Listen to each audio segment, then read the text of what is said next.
Today is November 29, 2023. My name is Rob Carr of Kalamazoo Right to Life, and this is Pro-Life Week.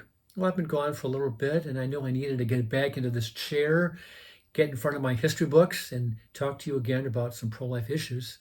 But first, I hope everyone had a joyous and blessed Thanksgiving Day last week.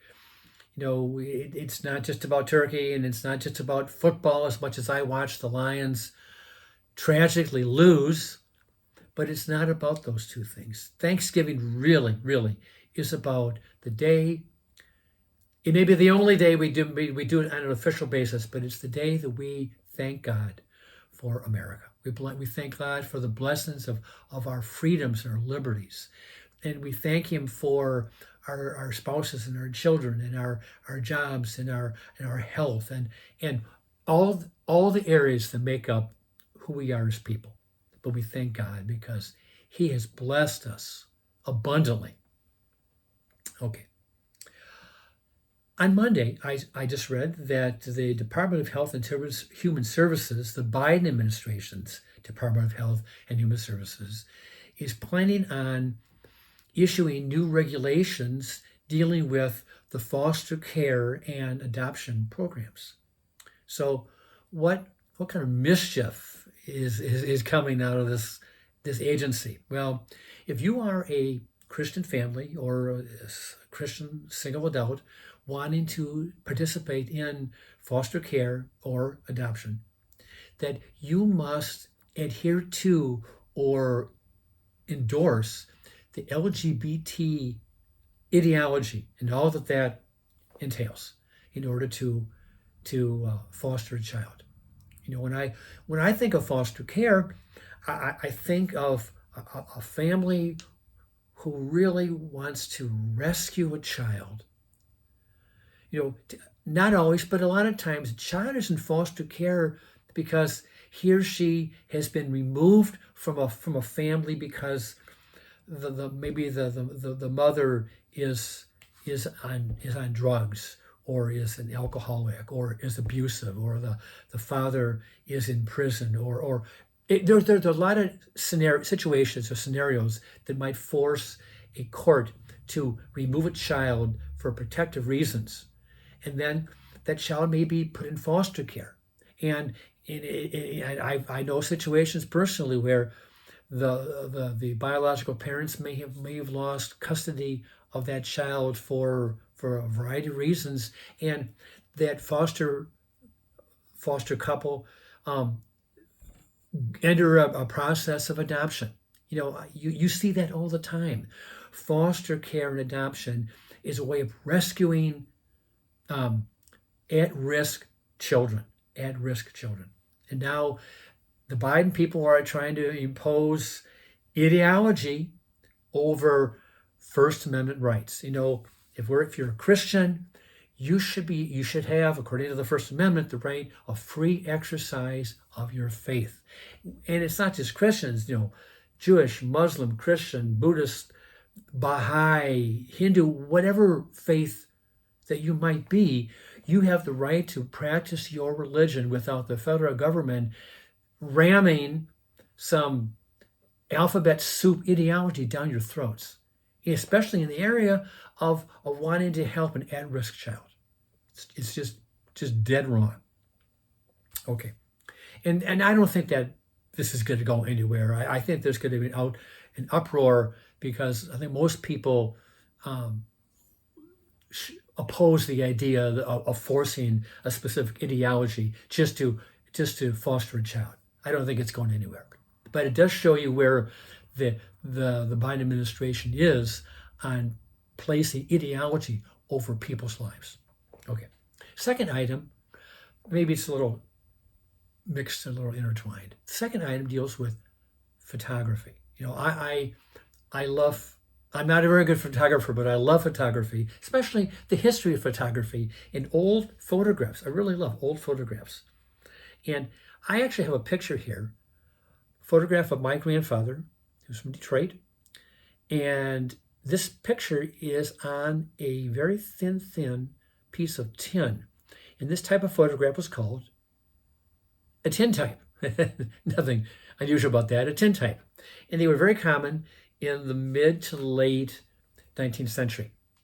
And that was taken about somewhere in the early to mid 1880s when my grandfather was about 9 or 10. And a snapshot, a photograph, is a snapshot of a moment in time.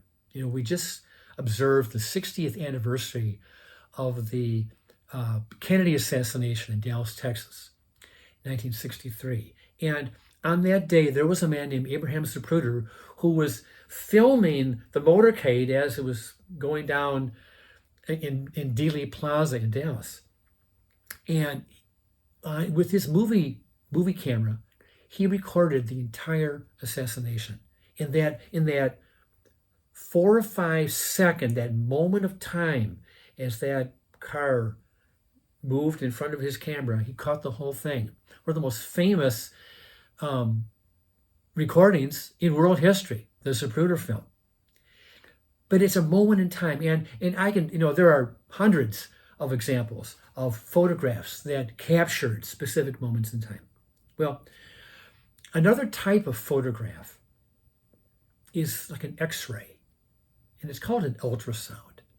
It's a moment in time of that little unborn baby's life. And the ultrasound is and can be the pro-life movement's, one of the pro-life movement's best tools to combat the ideology from the other side that says that the unborn child, they may say it exists, but it has no value, and it's not human, or it's not alive. The ultrasound disproves all of that, all the time, every day. And women who are considering abortion, but are open to other options, because there are always better options than killing your baby, always better options. That's never a good option. But if a woman is open and she can go to a pregnancy care center and get an ultrasound, and she can see, perhaps for the first time, that baby's image on that ultrasound. The little head, the torso, the arms and the legs. The mom can see that image. And quite often, just seeing that image of that little baby in her womb is enough to warm her heart and change her mind. And she may have been considering abortion, but now she's considering life. She's considering giving that baby life. And here, this kind of ties into the first topic.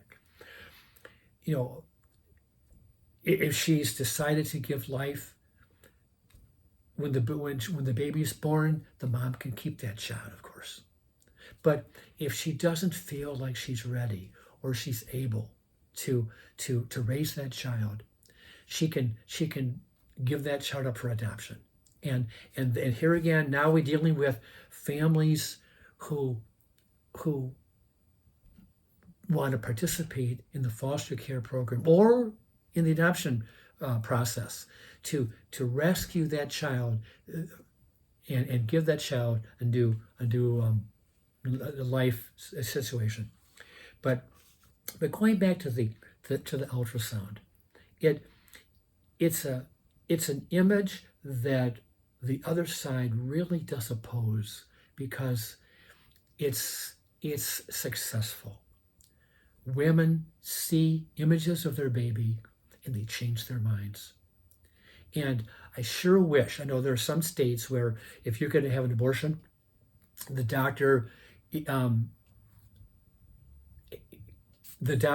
tell the woman that if she chooses to, she can view this image on a screen, but she doesn't have to see it.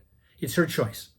And if I ran the zoo, I would mandate that she sees that image, because the image can change her heart and change her mind. And I mean, yeah, she still has choice. She still has choice. But it sure would be nice if that process would include seeing that image on that ultrasound. And another point I want to bring up too is that the image is real. This picture of my grandfather, he was a real person who lived in the 19th century and into the 20th century. He was a real person.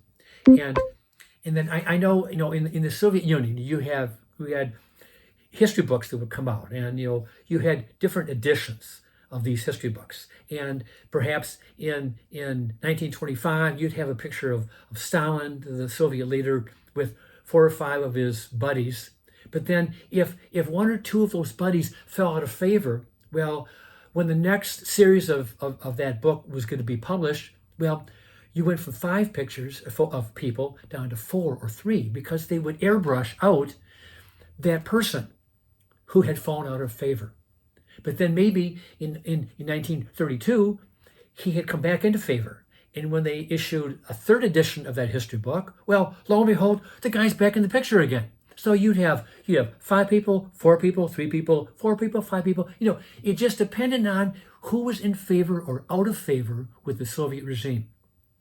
That's false history. That's doctored history. And I know we have today the process with artificial intelligence that you can do anything you want by manipulating sounds or voices or images. But I'm talking in general: photography, photographs, images, pictures capturing moments in time. They're real people, they're real things. And an ultrasound is a real snapshot of that unborn baby's life in the womb. And pro-lifers can use that to change hearts and minds. And I thank God that pregnancy care centers all across this country and this world are using ultrasound technology to show pregnant moms that there's a baby in her womb that is growing, and all she has to do is give herself time and allow that baby to grow and be born and become a citizen of the world. With that, I will let you go, and I will see you next time.